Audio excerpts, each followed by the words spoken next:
Okay, so I get this question a lot from frustrated players. How do I change keybinds on the Roblox Track and Field controller? Like, how is it even this unintuitive? You'd think they'd make it the first thing in settings. First off, you need to realize that Roblox itself doesn't have universal key binding options. It's entirely up to the game developer.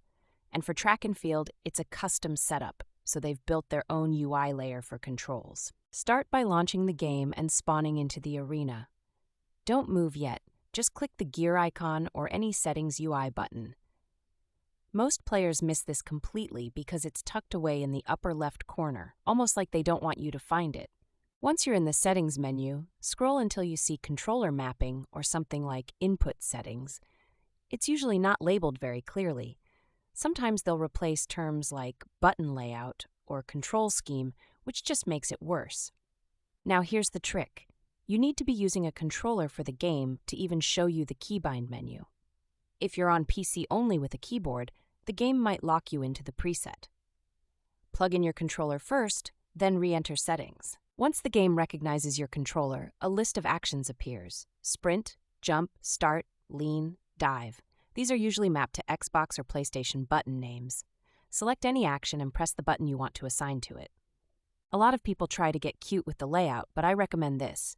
Map sprint to a shoulder button, like LT or RT, because you'll be holding that down a lot.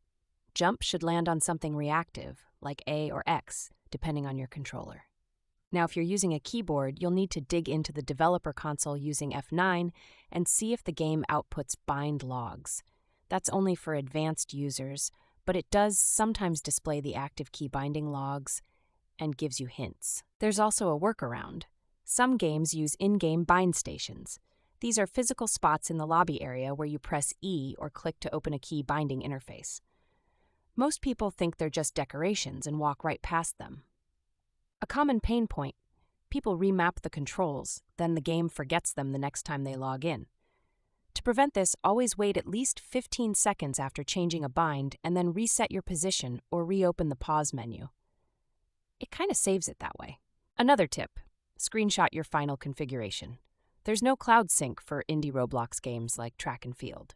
If your keybinds reset or the devs push an update, you'll want a photo of what worked for you so you can reconfigure it easily. Lastly, remember, nothing's permanent in Roblox. Devs mess with control schemes mid-season or event. I once had lean forward mapped to Y for weeks. Then overnight, boom, it fired off a backflip instead. Testing saves you from public embarrassment.